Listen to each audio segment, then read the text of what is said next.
Channel 26 Bangla. নেত্রকোনার বারহাট্টা উপজেলায় চোরাচালানের মাধ্যমে আনা ৩২টি ভারতীয় গরুসহ এক চোরা কারবারিকে আটক করেছে পুলিশ। এ সময় গরু পরিবহনে ব্যবহৃত ৬টি পিকআপ ভ্যান জব্দ করা হয়। নেত্রকোনা থেকে রিপন কান্তি গুণের তথ্যচিত্রে দেখুন বিস্তারিত। পুলিশ জানায়, সোমবার সকালে গোপন সংবাদের ভিত্তিতে উপজেলার নৈহাটি বাজার এলাকায় অভিযান চালানো হয়। অভিযানে ভারত থেকে অবৈধভাবে আনা ৩২টি গরু উদ্ধার করা হয় এবং আলমগীর নামের এক চোরা কারবারিকে আটক করা হয়।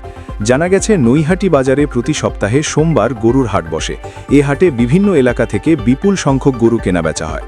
পার্শ্ববর্তী জেলা সুনামগঞ্জের মধ্যনগর উপজেলার সীমান্ত দিয়ে চোরাচালানের মাধ্যমে আনা ভারতীয় গরু এই হাটে বিক্রি করা হচ্ছিল বলে অভিযোগ রয়েছে। এ বিষয়ে বারহাট্টা থানার ভারপ্রাপ্ত কর্মকর্তা মোহাম্মদ শিরিলুল ইসলাম জানান, আটক আলমগীরের বিরুদ্ধে বিশেষ ক্ষমতা আইনে মামলা প্রক্রিয়াধীন রয়েছে। পাশাপাশি চোরাচালান রোধে পুলিশের অভিযান অব্যাহত থাকবে বলেও জানান তিনি। ঘটনাটি নিয়ে এলাকায় চাঞ্চল্যের সৃষ্টি হয়েছে।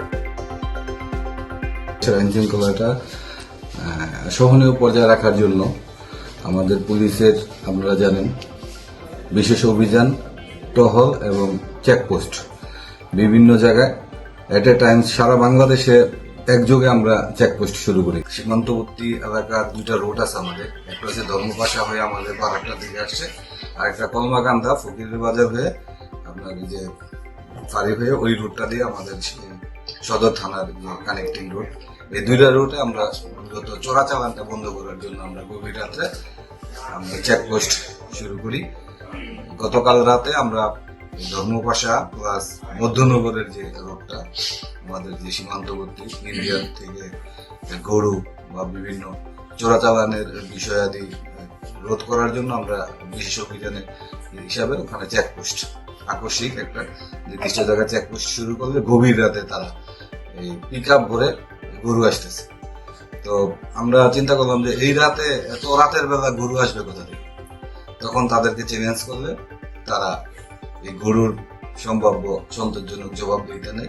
তখন একজনকে আমরা গ্রেপ্তার করলে সে এটি স্বীকার করে যে এগুলো আসলে চোরাচালানের গরু।